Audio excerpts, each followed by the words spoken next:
Well, hello there, ladies and gentlemen. I don't even know if I should say ladies. I don't think ladies are watching my pitching mechanics breakdown videos, right? It's your boy, Robby Rowe here. I have Sixto. Is that not the dopest name in the league? Sixto Sanchez. Sixto Sanchez.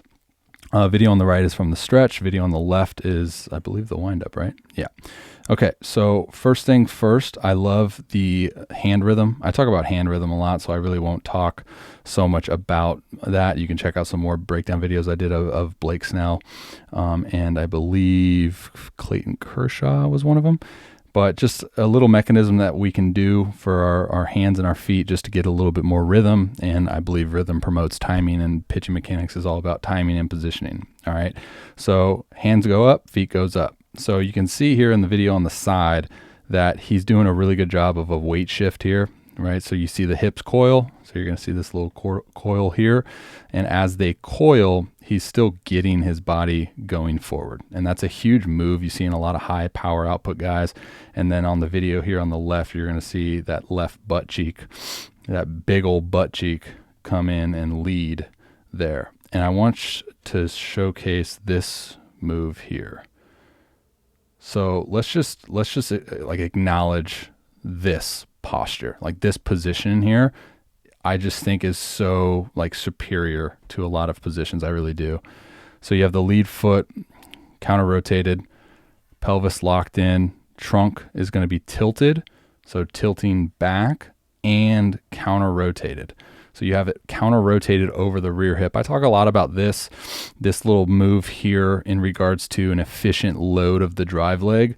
And I think in regards to just how he sets up his delivery with his lead leg, kind of already full knee extension, closed with counter rotation, this is going to then allow him to fully maximize his drive leg as his sole accelerator. So his lead leg is kind of just a byproduct, right? It's a relaxed lead leg. It's not over aggressive trying to get to his anchor point.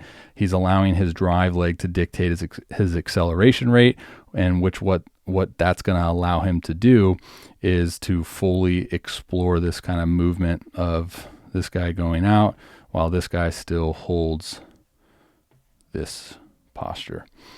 Right? You see a lot of times, I do this myself, where guys get super aggressive with their lead leg or their lead foot, and they're trying to get to that anchor point extremely fast, which could be another byproduct of guys that try to, aggressively, unauthentically elongate their stride, and it kind of pulls that early.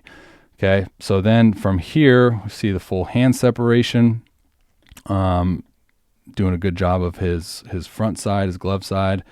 Notice the far right side of the rubber too, the far right side setup. I didn't realize that. Okay, so now we're going to get him into his drive phase. So you can see as he's still progressing throughout his drive phase, you can see that he still is intentionally counter-rotating and tilting the trunk, right? So you can see this angle here. That's another angle. Again, when I look at deliveries, I really put an emphasis on like the accelerator and driver component and the personal identification system. I don't know Sixto Sanchez's like height and weight, but I know that he is a bigger dude. So he's going to, I would say, optimize his delivery best by, producing a lot of force into the ground, And although I will say that he kind of fits more of a hybrid-esque here, because he actually does a lot of things in his initial move that get him, to increase his acceleration.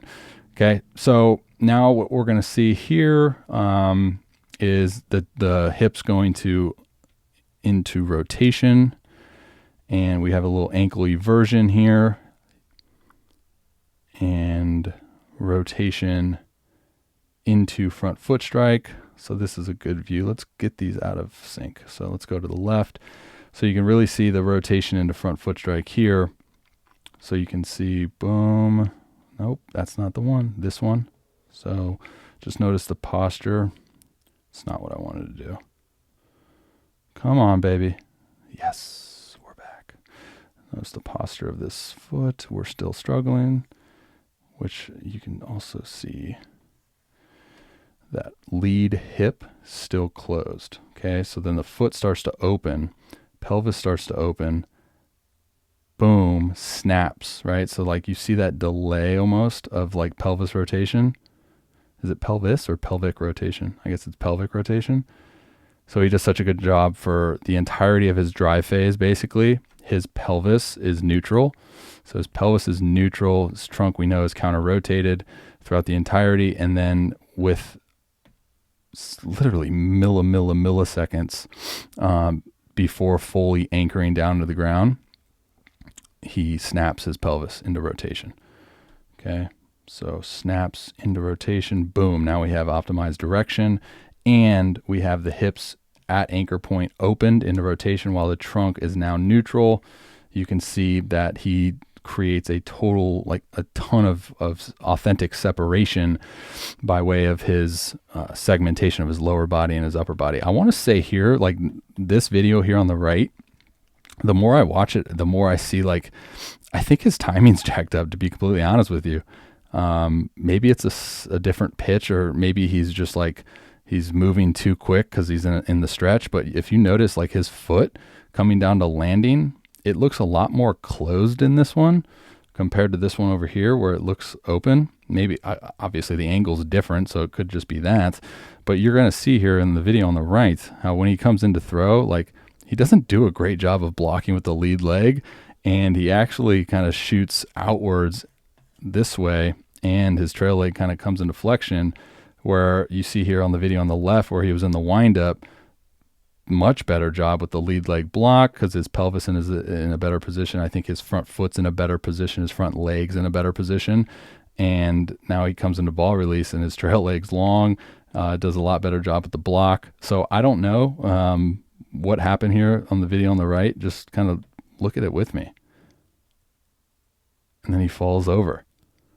So I should have looked at the whole entire video before I started the screening, but anyways, we can take a lot from the video on the right here from the initial move standpoint, but as far as kind of the things that happen at the end of the delivery, I don't know if I want to put too much emphasis on that. I think it's just one of those pitches, as I mentioned, from the stretch. Maybe he's trying to intentionally be quicker, and that gets him in a kind of a bad position there as he lands. But anyways, so pelvis snaps into rotation, boom, fully anchored down, creates a authentic separation through segmentation, pulls the trunk through, slot, watch this slot match, boom, good.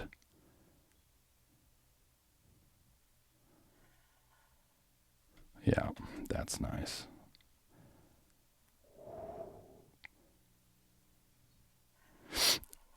Am I crazy to say that I think he'd actually do better if he changes his foot positioning to the far left side? Obviously, the dude's doing just fine the way he is, but I think by looking at the way that his front foot really does come down into landing, you know, we're talking about milliseconds, and it's super a fine detail. But if he sets up far left, I think he's going to buy himself more time with that lead foot. But yeah, that's what I got. Obvious key points are like the positioning, right? I said it earlier, like the pitching delivery is just really timing and positioning. And I think this right here is just setting you up for a very, very successful high power output throw, right? I think that position right there, that posture of loading your drive leg, keeping your pelvis neutral, tilting and counter rotating your trunk. Now for guys that are not as big as Sixto Sanchez, I don't know if they can really get away with something like this, because I think they are missing out on a lot of potential acceleration. And I think this is a changeup now that I look at it. So maybe the changeup, he's like intentionally trying to deaden the back leg. That could just be it. That's a good changeup cue for those kids listening. So that's what I got for you guys. Initial move, hip coil, and still shifting body weight forward, putting himself into a powerful position, all right, to attack here. Think about if like you're trying to throw a punch, you want to load up, store rotational energy as you enter your drive phase, and then release that rotational energy on time, and on line towards your desired target. And you can see that with this lead foot, though, it still kind of pops up like this, like he almost walking the fine line of not clearing the hips. But hey, man, dude does something right. Throws freaking 100, sits 100 for multiple innings in a row. So, all right, dudes. Until next time, God bless. See you guys.